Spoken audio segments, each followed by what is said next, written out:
monde, bienvenue à vous sur la chaîne YouTube L'œil du Celte. J'espère que vous allez bien. Aujourd'hui on va faire une vidéo, enfin pas que sur le bac, parce que bac vide c'est pas exceptionnel. En termes d'engouement sur la vidéo ça va pas être génial. Là on va s'occuper comme le titre l'indique, oh putain, voilà, c'est le problème de Patoche, c'est que il parle trop vite.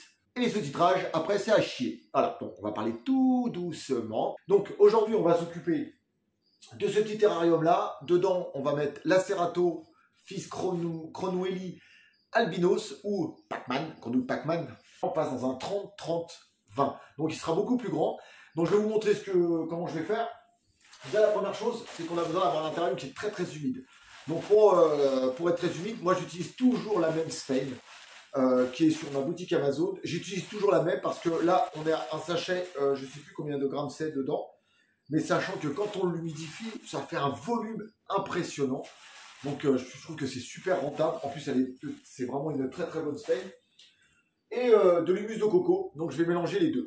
Voilà. Alors, est-ce que je vais mettre des petites plantes, des petits morceaux de bois à l'intérieur? Je ne sais pas trop parce que ça ne sert pas à grand chose.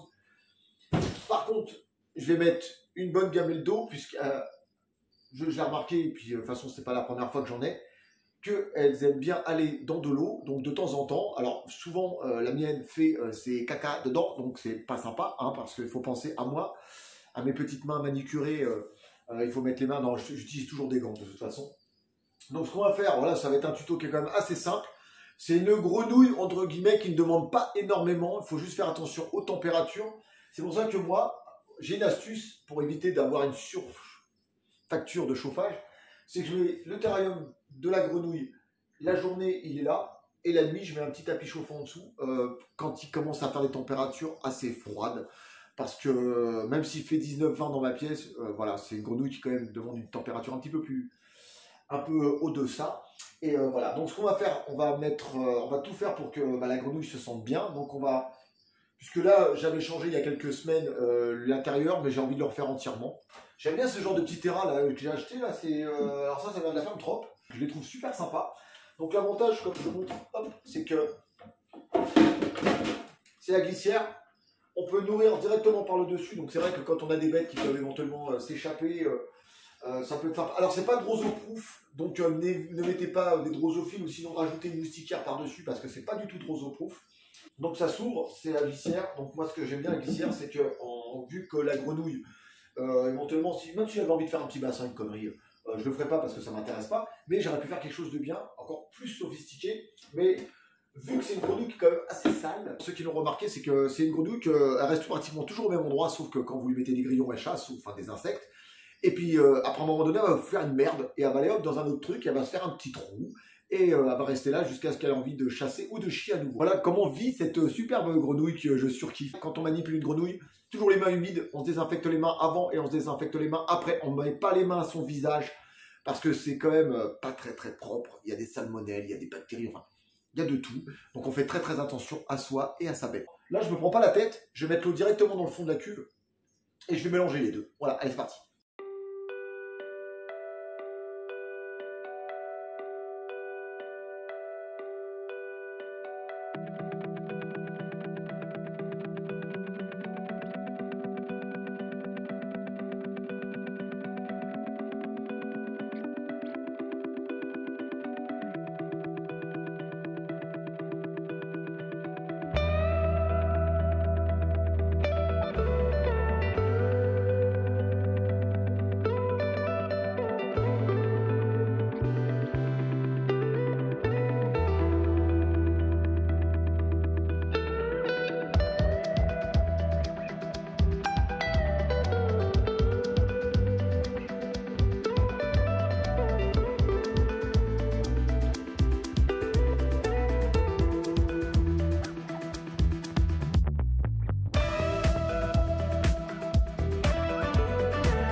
Voilà ce que je vous expliquais juste avant. Vous voyez, hop. Voilà. Je sais pas si on voit. Voilà, j'ai 25-26 degrés. Donc c'est la température idéale, sachant qu'il y a le substrat, la vitre et tout. Donc on a une température dans le terrain qui tourne autour de 25 degrés, ce qui est largement suffisant. Et voilà, comme je vous montrais, là, avec le pistolet et un petit tapis chauffant. Donc là, après, on peut avoir du 4, 5, 8 watts, 7 watts, pardon. Le principal, c'est qu'on arrive à une température. Donc, ce qui est bien avec celui-là, c'est qu'il est vraiment adapté au niveau de la taille. Vous voyez, hop, il fait à peu près 18 cm, donc je le mets en dessous. Ça fait une partie à l'arrière où puisqu'elle squatte un peu plus par rapport aux plantes. Donc après, les plantes, si elle y va et tout. Je sais que j'avais mis des plantes et elle aime bien se mettre en dessous. Donc, pour moi, je trouve que c'est un plus. Donc, si vraiment les températures vraiment étaient en deçà de sa limite, c'est-à-dire que moi je descends pas en dessous de 23 degrés. Voilà, c'est vraiment la nuit, c'est le 23 degrés. J'essaie de pas aller en dessous et j'essaie de pas aller au-delà de 26 degrés, 27 degrés. Voilà, donc là on a une température idéale, sachant que le point chaud de la lampe chauffante, il est ici. Donc j'ai vraiment, c'est vrai que c'est bien parce que la journée, entre guillemets, il n'y a pas de chauffage, j'économise, puis en plus, bah, c'est nickel quoi. Bon les amis, bah, franchement c'est une petite vidéo simple, je sais que vous appréciez énormément ce genre de vidéo, un petit tuto. Donc comme je vous l'ai dit, hein, là je viens à 30-20. Si je vois vraiment qu'elle devient plus grosse, vraiment plus grosse, je fais quand même attention parce que ce sont des animaux qui sont très très gloutons. N'est-ce pas Gizmo? Donc comme vous l'avez vu, monsieur, à chaque fois que je fais quelque chose, il est en train d'observer. C'est un curieux, hein mon pote. Voilà, donc j'espère vraiment que ça vous a plu. Bah écoutez, pensez à vous abonner, pensez à partager, pensez à mettre des likes, c'est hyper important. Je vais vous filmer de près mon petit pote, alors je sais pas comment je l'appelle, Pac-Man, Paki, je sais pas. Je sais pas pour le moment, mais je vous dis franchement, il est en train de faire son trou, ou elle, je sais même pas si c'est un mâle ou une femelle, je sais pas les sexer, vous savez c'est que c'est les grenouilles, je sais qu'il fait du bruit de temps en temps, mais je ne sais pas si c'est un mâle ou une femelle, donc si vous savez les sexer, dites-moi comment on fait dans les commentaires, moi je ferai un grand plaisir de vérifier, plus simplement, n'est-ce pas? Je sais que t'aimes pas. Allez voilà, donc les amis, sur ce, je vous dis à bientôt. Une nouvelle vidéo arrive bien sûr vendredi parce que ça va être la vidéo du vendredi. Alors je pense que ça va énormément vous plaire. Sur ce les amis, je vous souhaite une agréable fin de journée. On vous dit à bientôt, Gizmo et moi. Sur de... c'est la caméra elle est là, Gizmo. Alors si tu veux vraiment faire, fais pas le mec blasé aussi. Voilà, sur ce, nous deux, on vous dit à bientôt. Prenez soin de vous, prenez soin de vos bêtes et prenez soin de vos proches. Ciao tout le monde. Allez, tu s'endors carrément sur mon visage. Ah là là les animaux. Ciao tout le monde, bye, peace.